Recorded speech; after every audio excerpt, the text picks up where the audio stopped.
और भव्य मंदिर बने, वहाँ पर रामलला विराजमान हो, अपने महल में विराजमान हो। ये हम लोगों की भी बहुत लंबे समय से ख्वाहिश थी, क्योंकि हम लोग उस समय भी रामलला के दर्शन किए थे जब रामलला टेंट में थे, और हम लोगों को देख करके बड़ा ही कष्ट हुआ था कि जो संपूर्ण सृष्टि को चलाता है, समस्त ब्रह्मांड को चलाता है, और आज वो टेंट में है, और सिर्फ इसलिए कि एक अहंकार की लड़ाई है और अस्तित्व की लड़ाई है, उसको लड़ने के लिए लोगों ने भगवान को टेंट में विराजमान कर दिया।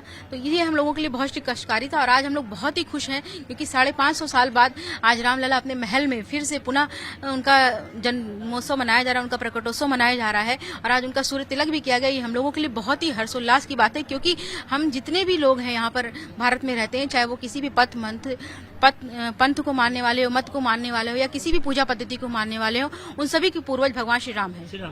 नाज़रीन, आपकी राम भक्ति तो हम लोगों ने देखी है, लेकिन जो कारवा है हम देख रहे हैं वो बढ़ता जा रहा है। आपके साथ जो आज अन्य महिलाएं हैं वो भी यहाँ पर उतने ही शिद्दत के साथ भगवान राम की आरती उतार रही थी। तो कितना आपको प्राउड फील होता है कि जो अलग आपने जगाया था समाज में, वो धीरे धीरे और बढ़ता जा रहा है? देखिए, हमारे लिए बहुत ही खुशी की बात है कि हम लोगों ने जो शुरुआत की, वो शुरुआत बहुत आगे बढ़ रही है।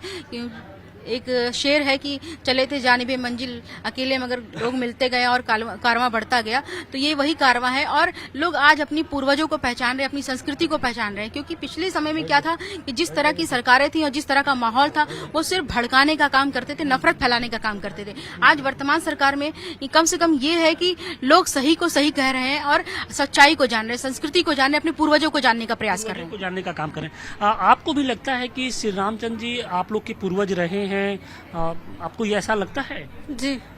तो किस तरीके से आप लोगों ने आज आस्था अपनी प्रकट की है, कैसे आरती उतारी, ये भाव कहाँ से आता है? भाव अपने अंदर से आता है कि मतलब कि हम लोग आप लोग के लिए अल्लाह और राम में कोई भेद नहीं है? जी नहीं। जी। क्या कहेंगी? आप कहाँ से आई हैं? हमारा लम्बाई पकड़िया है।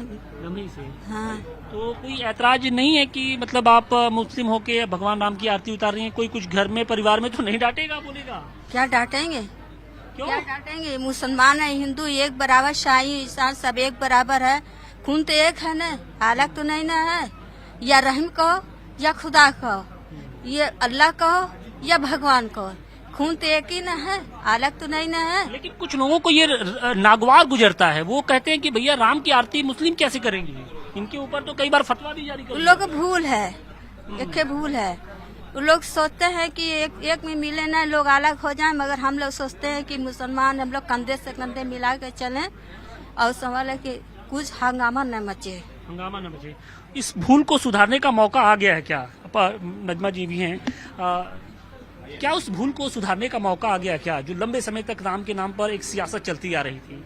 जी बेशक, अब मौका आ गया है कि हम उस भूल को सुधारें। और सबसे बड़ी बात यह कि राम शक्ति का नाम है, भक्ति का नाम है और प्रेम का नाम है। और आज रामनवमी के पावन पर्व पे हम सभी यहाँ पे हिंदू मुस्लिम बहनें इकट्ठा होकर के प्रभु श्री राम की आरती उतार रही हैं। और ये हम लोग सब लोग कामना करते हैं, सारे लोग कहते तो हैं कि राम राज आए, लेकिन राम राज आए कैसे? राम राज तभी आएगा जब हम सभी लोग अपने अंदर उस चरित्र को चरितार्थ करेंगे। और राम राज आना भी बहुत जरूरी है, क्योंकि आज जो भ्रष्टाचार फैला हुआ है, जो बुराइयां फैली हुई है, उन सारी चीजों को खत्म करने के लिए भी राम राज आना जरूरी है। और हम सारे लोग प्रभु श्री राम के वंशज हैं। भारत में रहने वाला हर एक मुसलमान प्रभु श्री राम का वंशज है, उसको हम किसी से अलग नहीं कर सकते, और ना हम ये कह सकते हैं कि उनको जाति धर्म के बंधन में बांट सकते हैं। प्रभु श्री राम सबके थे, सबके हैं और सबके रहेंगे। हमारे साथ राजकुमार गौतम जी भी हैं। गौतम जी, आप बहुत सारे कार्यक्रमों में शिरकत करते होंगे, लेकिन कभी ऐसे कार्यक्रम में गए हैं जहाँ पर बुर्का नसी जो महिलाएं हैं वो मर्यादा पुरुषोत्तम की आरती उतार रही हों, और वो उस दौर में जब राम का नाम लेने पर ही फतवा जारी कर दिया जाता है? मेरा पहला अनुभव है, और सर्वधर्म समभाव से इससे बड़ा कोई उदाहरण नहीं मिल सकता, जहाँ की धर्म और जातियों को एक दरकिनार करके और मर्यादा पुरुषोत्तम भगवान राम के बारे में किसी को कोई संशय है नहीं। बिला वजह का जो कट्टरपंथी लोग हैं वो आपस में लड़ाने की नीयत से और अपने व्यक्तिगत हितों को साधने के लिए इस तरह के फतवे की बात करते हैं। वो साफ आज का उदाहरण देख के लगता है कि लोगों के मन में इसके लिए कोई पंथियों की टीस नहीं है, बल्कि हिंदू समाज के भी जो कुछ लोग हैं उनके अंदर भी एक टीस है कि राम मंदिर बन गया, राम का नाम के नाम पर मोदी जी सियासत कर रहे हैं। गलत बात कहते हैं लोग। मर्यादा पुरुषोत्तम भगवान राम के चरित्र से बहुत सारी चीजें सीखी जा सकती हैं और उसमें आपसी सद्भाव, आपसी प्रेम उसका सबसे बड़ा उनका गुण है और उस गुण को लोगों को आत्मसात करना चाहिए। इसके बजाय लोग आपस में लड़ाई करें। कुछ अन्य लोग भी हैं, हम उनसे भी बात करने की कोशिश कर रहे हैं कि वो किस तरीके से राम उत्सव में शिरकत करने के लिए यहाँ पर पहुंचे हैं। देखिए बहुत से ऐसे मुस्लिम समुदाय के जो लोग हैं जो बाकायदे उनके गले में आप इस तरीके से देखेंगे तो रामनामी का दुपट्टा है। हालांकि ये खुदा के मानने वाले हैं लेकिन इनको राम भक्ति में भी करने से कोई गुरेज नहीं। आइए गुरुजी थोड़ा सा ऊपर। क्या नाम है आपका? ठाकुर राजा रईस। अच्छा, राजा हरीश।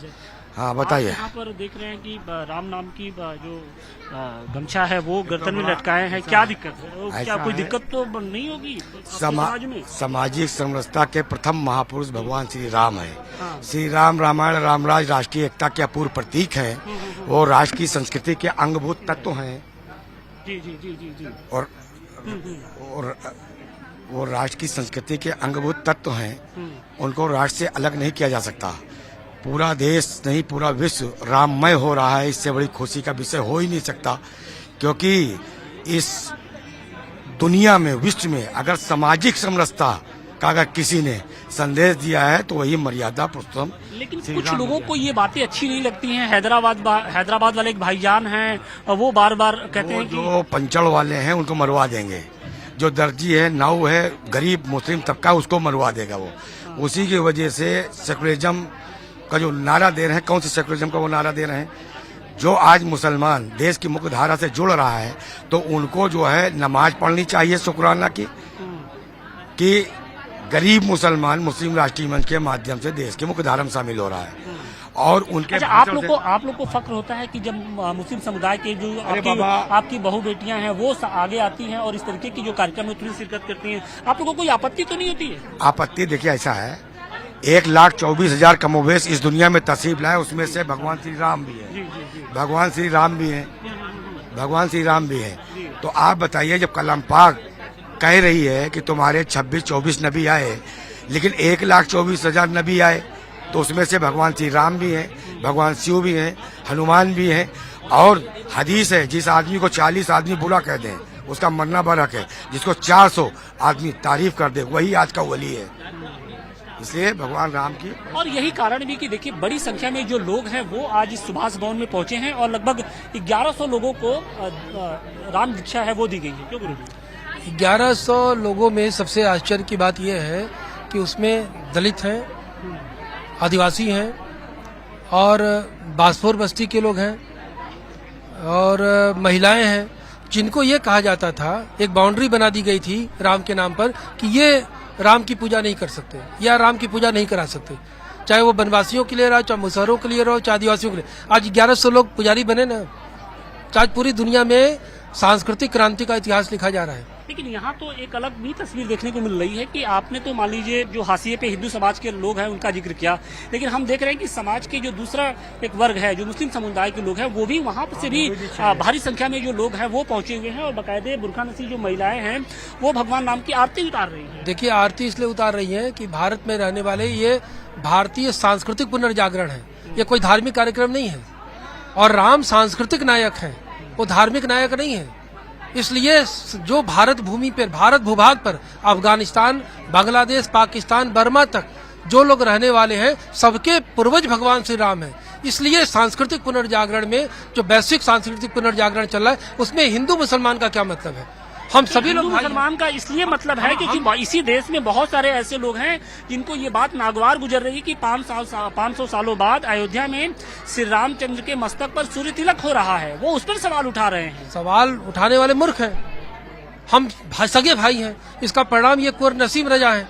इनके और पूर्वज, हमारे पूर्वज एक हैं, तो हम कैसे अलग हो सकते हैं? हमारा ब्लड एक है, हमारा खून एक है, खानदान एक है, हमारी संस्कृति एक है, हमारी परंपरा एक है, हमारी पूर्वज एक है, तो हम कैसे अलग कर दिए जाएंगे?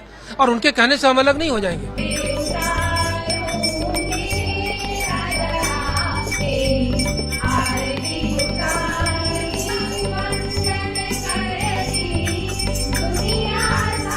For more of such videos, do like, share and subscribe to ET Now Swadesh.